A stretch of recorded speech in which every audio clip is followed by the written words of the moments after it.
വിശദമായ വാർത്തകളിലേക്ക് കടക്കുകയാണ്. ജെഡിയു ബിജെപി സർക്കാർ രൂപീകരണവുമായി ബന്ധപ്പെട്ട് ബീഹാറിൽ തിരക്കിട്ട ചർച്ചകൾ.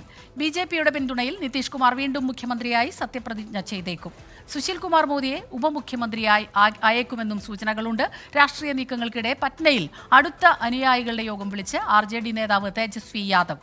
കോൺഗ്രസിലെ 10 MLA-മാർ ബിജെപിയിലേക്ക് എന്ന സൂചനകളും പുറത്തുവരുന്നുണ്ട്. ബീഹാറിന്റെ രാഷ്ട്രീയ ഭാവി ഇപ്പോഴും അവ്യക്തതയിലാണ്. ഭരിക്കുന്ന മഹാസഖ്യത്തെ പിളർത്തി BJP-യുമായി ചേർന്ന് സർക്കാർ രൂപീകരിക്കാൻ നീക്കങ്ങൾ നടക്കുന്നതായാണ് റിപ്പോർട്ട്. വരുന്ന ഞായറാഴ്ച നിതീഷ് കുമാർ വീണ്ടും മുഖ്യമന്ത്രിയായി സത്യപ്രതിജ്ഞ ചെയ്തേക്കുമെന്നും സൂചനകളുണ്ട്. വാതിലുകൾ ആർക്കു മുൻപിലും കൊട്ടിയടച്ചിട്ടില്ലെന്നായിരുന്നു സുശീൽ കുമാർ മോദിയുടെ പ്രതികരണം. പ്രചരിക്കുന്ന വാർത്തകളിൽ സത്യമില്ലെന്നാണ് JDU ബീഹാർ അധ്യക്ഷൻ വ്യക്തമാക്കിയത്. മഹാസഖ്യ സർക്കാരിൽ പ്രശ്നങ്ങളില്ലെന്നാണ് പാർട്ടി അധ്യക്ഷൻ ഉമേഷ് കുശ്വാഹയുടെ മറുപടി. പരക്കുന്ന അഭ്യൂഹങ്ങളിൽ വ്യക്തത വരുത്തേണ്ടത് നിതീഷ് കുമാറാണെന്നാണ് RJDയുടെ നിലപാട്. ബീഹാറിന്റെ ചുമതലയുള്ള BJP ദേശീയ ജനറൽ സെക്രട്ടറി വിനോദ് താവ്ഡെ നാളെ പാട്നയിലെത്തും. പാർട്ടി സംസ്ഥാന എക്സിക്യൂട്ടീവ് യോഗം നാളെയും മറ്റന്നാളുമായി ചേരുന്നുണ്ട്. 24 ഡൽഹി. ബീഹാറിൽ ബിജെപിയുടെ പിന്തുണയിൽ നിതീഷ് കുമാർ വീണ്ടും മുഖ്യമന്ത്രിയായി സത്യപ്രതിജ്ഞ ചെയ്തേക്കുമെന്ന റിപ്പോർട്ടുകൾ വരുന്നു. ഇതിനിടെ ഉപമുഖ്യമന്ത്രി തേജസ്വി യാദവ് അടിയന്തര യോഗം വിളിച്ചു. പട്നയിൽ തേജസ്വിയുടെ ഔദ്യോഗിക വസതിയിലാണ് യോഗം നടക്കുന്നത്. തേജസ്വി യാദവിന്റെ അടുത്ത അനുയായികളാണ് യോഗത്തിൽ പങ്കെടുക്കുന്നത്. അതിനിടെ BJP സംസ്ഥാന എക്സിക്യൂട്ടീവ് യോഗം നാളെയും മറ്റന്നാളുമായി ചേരും. കോൺഗ്രസിലെ 10 MLA-മാർ BJP-യിൽ ചേർന്നേക്കും എന്നാണ് സൂചന. അച്യുതൻ ചേരുന്നുണ്ട് ഡൽഹിയിൽ നിന്ന് വിവരങ്ങളുമായി. അച്യുതൻ, ഈ ബീഹാറിലെ രാഷ്ട്രീയ അന്തരീക്ഷം അതിങ്ങനെ കലങ്ങി മാറി മറിയുന്നു. ഇനിയിപ്പോൾ തേജസ്വി യാദവിന്റെ യോഗം, ആ യോഗത്തിലെ തീരുമാനങ്ങൾ എന്തായേക്കും? ഇനിയും ഒരു ട്വിസ്റ്റിന് സാധ്യതയുണ്ട്.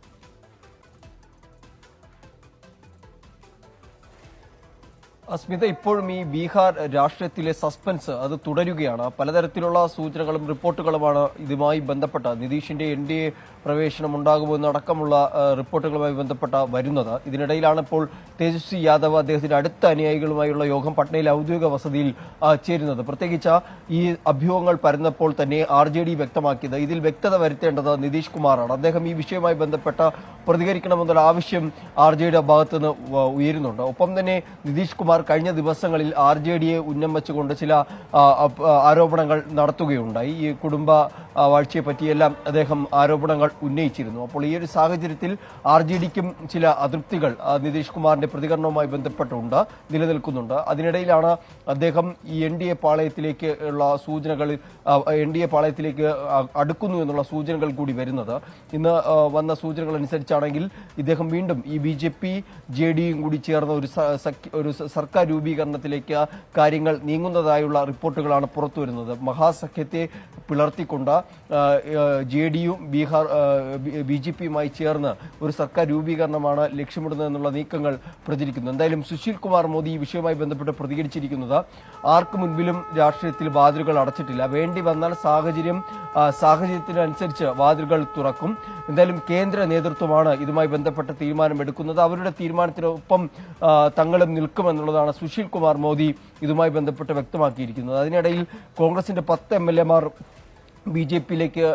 BJP-യിലേക്ക് ആണെന്നുള്ള സൂചനകൾ കൂടി വരുന്നുണ്ട്. നിലവിൽ ഉള്ള MLA-മാരിൽ 10 പേരായിരിക്കും BJP-യിലെത്തുക. അങ്ങനെയെങ്കിൽ വീണ്ടും ഇതിലാകെ കലങ്ങി മറിയുകയാണ് ബീഹാറിലെ കാര്യങ്ങൾ. കാരണം ഈ മഹാസഖ്യത്തിൽ കോൺഗ്രസും JDയും RJDയും ഇടത് പാർട്ടികളടക്കമുള്ളവർ ചേർന്നാണ് ഈ മഹാസഖ്യം രൂപീകരിച്ചിരിക്കുന്നത്. അങ്ങനെ കോൺഗ്രസും JDയും ഈ BJP-യിലേക്ക് എത്തുകയാണെങ്കിൽ ഈ മഹാസഖ്യം തകർന്നുകൊണ്ടുള്ള ഒരു സർക്കാർ രൂപീകരണത്തിലേക്കായിരിക്കും. ശരി അച്യുതൻ, അങ്ങനെ ബീഹാറിൽ രാഷ്ട്രീയ നാടകങ്ങൾ അങ്ങനെ അരങ്ങേറുകയാണ്. ഇനിയും എന്താണ് ഉണ്ടാവുക? കൂടുതൽ പേർ കോൺഗ്രസ് വിട്ട് BJP-യിൽ ചേരുമോ? NDA മുന്നണിയുടെ ഈ ഒരു സഖ്യത്തിൽ ആരെല്ലാമാണ് ഇനി ഉണ്ടാകുക?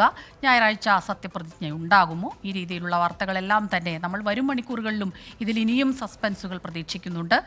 അച്യുതനാണ് ഡൽഹിയിൽ നിന്ന് വിവരങ്ങളുമായി നമുക്കൊപ്പം ചേർന്നത്. ഇന്ന് സംസ്ഥാനത്ത് വന്ന ഒരു ദുഃഖകരമായ വാർത്ത, തിരുവനന്തപുരം വെള്ളായണിയിൽ 3 വിദ്യാർത്ഥികൾ മുങ്ങി മരിച്ചു എന്ന വാർത്തയാണ്. വിഴിഞ്ഞം ക്രൈസ്റ്റ് കോളേജിലെ വിദ്യാർത്ഥികളായ ലെബിനോൺ, മുകുന്ദനുണ്ണി, ഫെർഡിനാൻഡ് എന്നിവരാണ് മരിച്ചത്.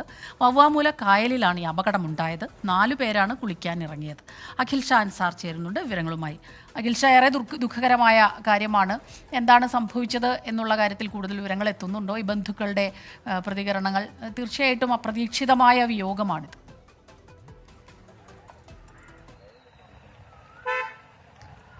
സ്മിത, തീർച്ചയായിട്ടും അപ്രതീക്ഷിതമായ സങ്കടകരമായ ഒരു വിയോഗം തന്നെയായിരുന്നു ഈ 3 വിദ്യാർത്ഥികൾക്കും ഉണ്ടായത്. നമ്മൾ നേരത്തെ പറഞ്ഞതുപോലെ തന്നെ ഇന്ന് വൈകിട്ട് 3 മണിയോടുകൂടിയാണ് ഈ 4 പേരടങ്ങുന്ന സംഘം വെള്ളായണി കായലിന് അരികെ എത്തുന്നത്. അതിൽ 3 പേരാണ് കായലിൽ ഇറങ്ങുന്നത്. കുളിക്കാനായാണ് കായലിലേക്ക് ഇറങ്ങിയപ്പോഴാണ് ഇത്തരത്തിൽ ഇവിടെ ഉണ്ടായിരുന്ന ചെളിയിലും അതുപോലെ തന്നെ കുഴിയിലും പെട്ട് ഈ വിദ്യാർത്ഥികൾ മുങ്ങിപ്പോകുന്നൊരു സാഹചര്യം ഉണ്ടായിരുന്നത്. അതിന് തൊട്ടു പിന്നാലെ ഇവരുടെ സുഹൃത്ത് നാട്ടുകാരെ വിവരം അറിയിച്ചതിനെ തുടർന്നാണ് നാട്ടുകാർ ഇങ്ങോട്ടേക്ക് എത്തുകയും കായലിലേക്ക് ഇറങ്ങുകയും ഒപ്പം ഫയർഫോഴ്സ് ഉൾപ്പെടെയുള്ള അധികൃതർ ഇവിടെ എത്തി തിരച്ചിൽ ആരംഭിക്കുകയും ചെയ്യുന്നത്. തൊട്ടു പിന്നാലെ ഈ ചെളിയിൽ പൂണ്ട നിലയിലാണ് 3 മൃതദേഹങ്ങളും കണ്ടെത്തിയത്. മൃതദേഹങ്ങൾ ഇപ്പോൾ തിരുവനന്തപുരം മെഡിക്കൽ കോളേജ് ആശുപത്രി മോർച്ചറിയിലേക്ക് മാറ്റിയിട്ടുണ്ട്. മറ്റ് നടപടികളൊക്കെ അതിന് ഈ പോസ്റ്റ്മോർട്ടം കഴിഞ്ഞതിന് ശേഷമാകും ഉണ്ടാവുക. നാട്ടുകാർ ഏറ്റവും പ്രധാനമായും ഇക്കാര്യത്തിൽ പറയുന്നത് ഇവിടെ വളരെ അപകടം പിടിച്ചൊരു സ്ഥലം തന്നെയാണ്. ചെളിക്കുണ്ടുകളുണ്ട്, അതുപോലെ തന്നെ ഈ വർഷങ്ങൾ മുൻപ് നടന്ന ഈ മണ്ണ് ഖനനവുമായി ബന്ധപ്പെട്ട് രൂപപ്പെട്ട കുഴികളുണ്ട്. അതൊക്കെ വലിയ അപകടം തന്നെയാണ്. പക്ഷേ ഇത്തരത്തിലൊരു അപകടം നേരത്തെ ഉണ്ടായിട്ടില്ല. അതുകൊണ്ട് തന്നെ മുന്നറിയിപ്പ് ബോർഡുകൾ ഉൾപ്പെടെയുള്ള മറ്റ് സംവിധാനങ്ങൾ ഇവിടെ ഉണ്ടാക്കണം എന്നുള്ളതാണ് നാട്ടുകാരുടെയും ആവശ്യം.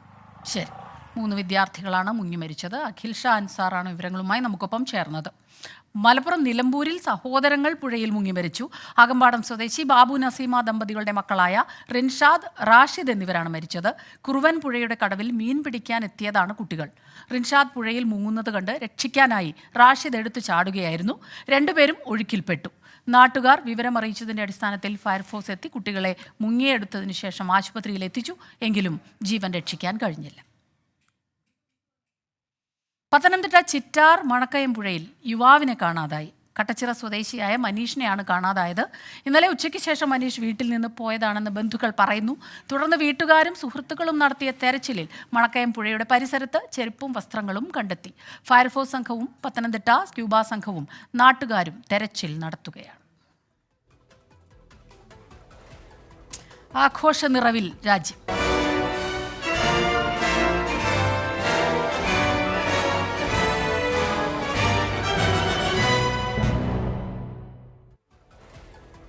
പ്രൗഢഗംഭീരമായ ചടങ്ങുകളോടെ 75ാം റിപ്പബ്ലിക് ദിനാഘോഷ നിറവിലാണ് രാജ്യം. ഡൽഹിയിൽ നടന്ന റിപ്പബ്ലിക് ദിന പരേഡിൽ രാഷ്ട്രപതി ദ്രൗപദി മുർമു പതാക ഉയർത്തി അഭിവാദ്യം സ്വീകരിച്ചു. ഫ്രഞ്ച് പ്രസിഡന്റ് ഇമ്മാനുവൽ മാക്രോൺ മുഖ്യാതിഥിയായി. 80% വനിതകളെ ഉൾപ്പെടുത്തി രാജ്യത്തിന്റെ നാരീശക്തി പ്രതിഫലിപ്പിക്കുന്നതായിരുന്നു ഇത്തവണത്തെ പരേഡ്.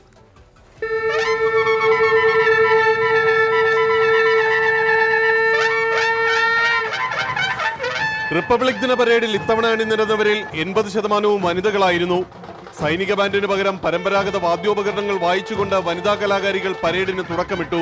കരസേനാ മേജർ സൗമ്യ ശുക്ല ദേശീയ പതാകയേന്തി. കര, നാവിക, വ്യോമസേനകളിൽ നിന്നുള്ള വനിതാ ഓഫീസർമാരുടെ സംഘം ആദ്യമായി ഒന്നിച്ച് പരേഡിൽ മാർച്ച് ചെയ്തു. T-90 tank, Nag missile, Pinaka rocket launcher, കരയിൽ നിന്ന് ആകാശത്തേക്ക് തൊടുക്കുന്ന മധ്യദൂര മിസൈൽ എന്നിവ പരേഡിൽ രാജ്യത്തിന്റെ പ്രതിരോധ കരുത്തിന്റെ അടയാളമായി. ഡൽഹി പോലീസ് സംഘത്തെ മലയാളിയും നോർത്ത് ഡൽഹി ഡെപ്യൂട്ടി കമ്മീഷണറുമായ ശ്വേത കെ സുഗതൻ നയിച്ചു.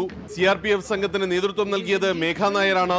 നാവികസേനാ സംഘത്തിന്റെ മുൻനിരയിൽ H ദേവിക 3 പ്ലാറ്റൂൺ കമാൻഡർമാരിൽ ഒരാളായി. ആദ്യമായി അഗ്നിവീർ സൈനികരും പരേഡിൽ മാർച്ച് ചെയ്തു.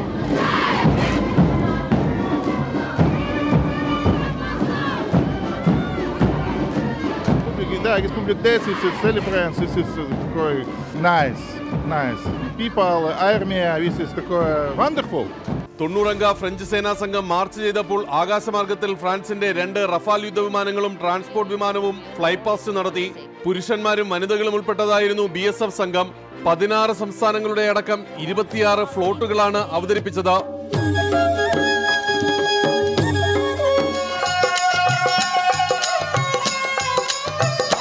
ഏറ്റവും ഒടുവിൽ നടന്ന വ്യോമസേനയുടെ ഫ്ലൈ പാസ്റ്റിൽ 51 വിമാനങ്ങൾ ഭാഗമായി. വിമാന പൈലറ്റുമാരിൽ 15 പേർ വനിതകളായിരുന്നു.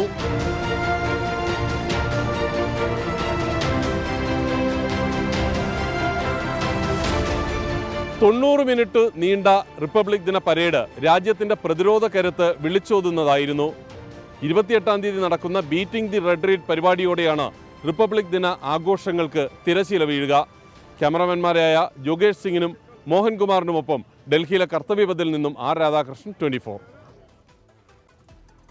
പ്രൗഢഗംഭീരമായ പരിപാടികളോടെ സംസ്ഥാനത്ത് റിപ്പബ്ലിക് ദിനാഘോഷം നടന്നു. തിരുവനന്തപുരത്ത് ഗവർണർ ആരിഫ് മുഹമ്മദ് ഖാൻ ദേശീയ പതാക ഉയർത്തി സല്യൂട്ട് സ്വീകരിച്ചു. മുഖ്യമന്ത്രി പിണറായി വിജയൻ, മന്ത്രിമാരായ വി ശിവൻകുട്ടി, അബ്ദുറഹ്മാൻ എന്നിവരും ചടങ്ങിൽ പങ്കെടുത്തു. കേന്ദ്ര സർക്കാരിനെതിരെ വിമർശനങ്ങൾ ഉൾപ്പെടുത്തിയായിരുന്നു എല്ലാ ജില്ലകളിലും മന്ത്രിമാർ റിപ്പബ്ലിക് ദിന സന്ദേശം നൽകിയത്.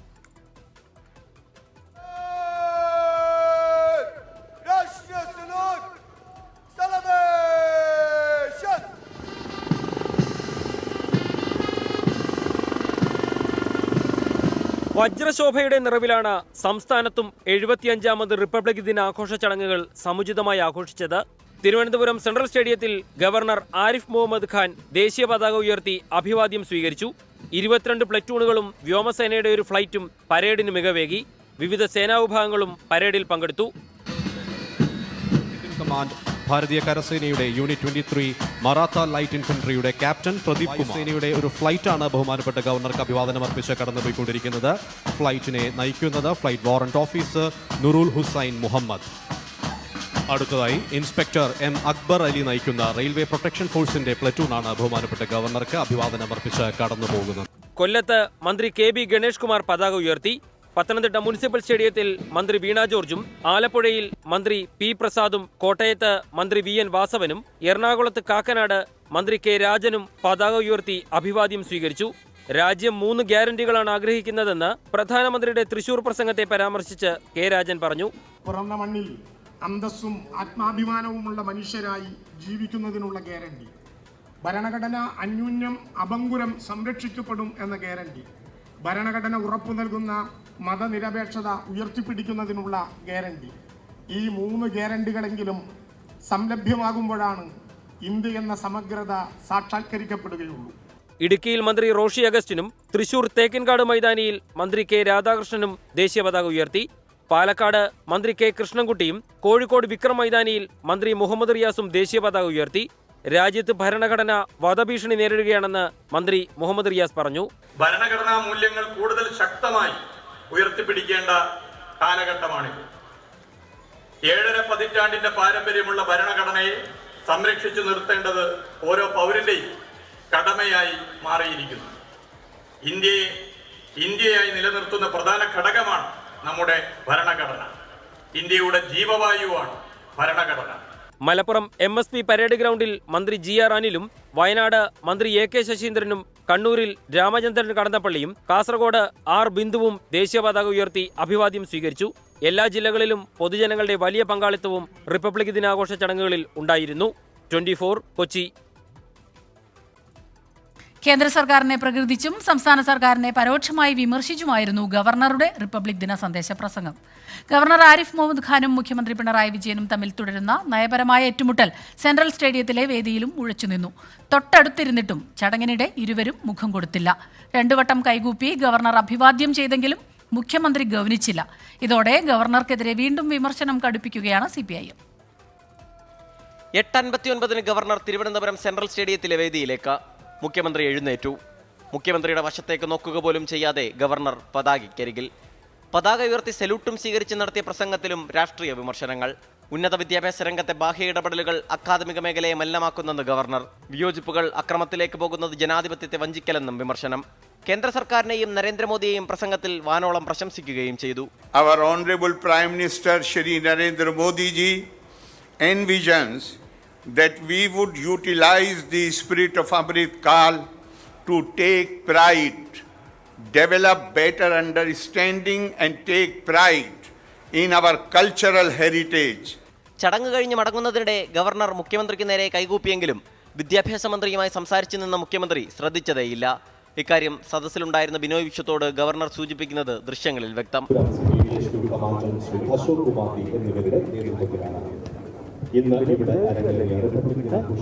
എല്ലാവരെയും അഭിവാദ്യം ചെയ്ത് മുഖ്യമന്ത്രിക്ക് മുന്നിലൂടെ മടങ്ങുമ്പോഴും കൈകൂപ്പിയിരുന്നെങ്കിലും ഇത്തവണ ഗവർണർ മുഖ്യമന്ത്രിയുടെ മുഖത്ത് നോക്കിയില്ല.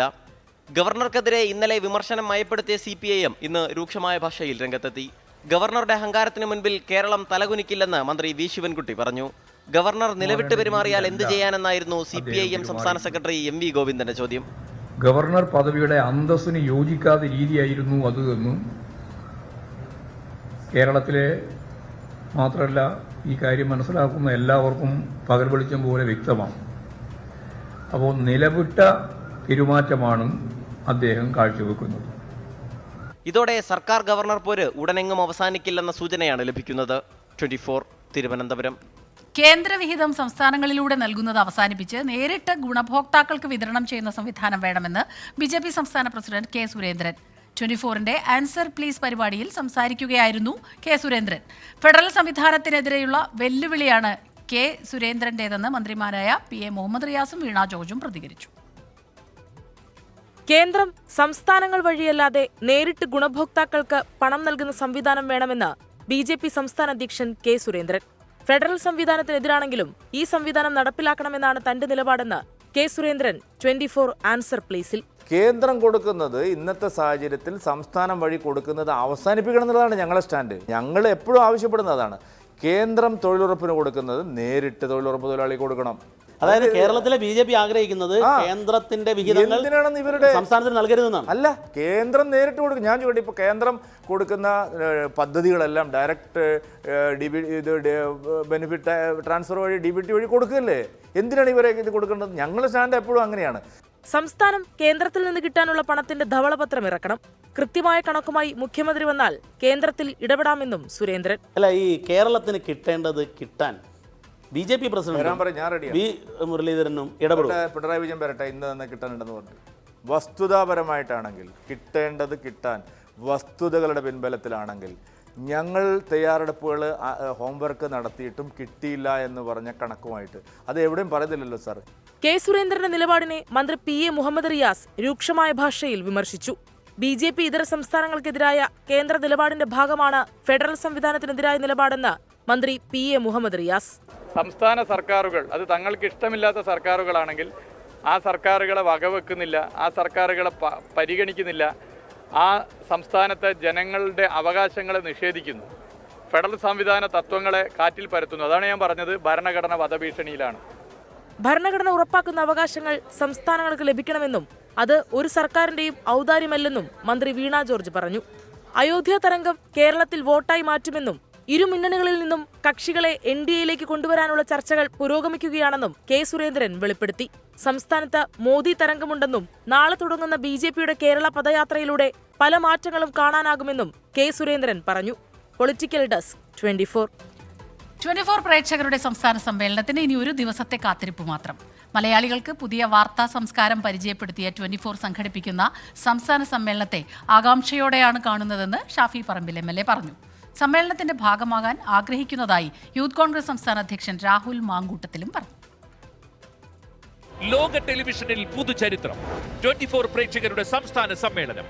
24ന്റെ പ്രിയ അവതാരകരും കലാകാരന്മാരും ഫ്ലവേഴ്സ് ജനപ്രിയ താരങ്ങളും അണിനിരക്കുന്ന പ്രേക്ഷകരുടെ സംസ്ഥാന സമ്മേളനം. പ്രേക്ഷകരുമായി നേരിട്ട് സംവദിക്കാനൊരുങ്ങുന്ന 24നെ അത്ഭുതത്തോടെ വീക്ഷിക്കുന്നുവെന്നാണ് പാലക്കാട് MLA ഷാഫി പറമ്പിൽ പറയുന്നത്. മുൻപെങ്ങും ഇത്തരമൊരു കാര്യത്തെപ്പറ്റി കേട്ടിട്ടില്ലെന്നും 24 സമ്മേളനം വൻ വിജയമായി തീരുമെന്നും ഷാഫി പറമ്പിൽ.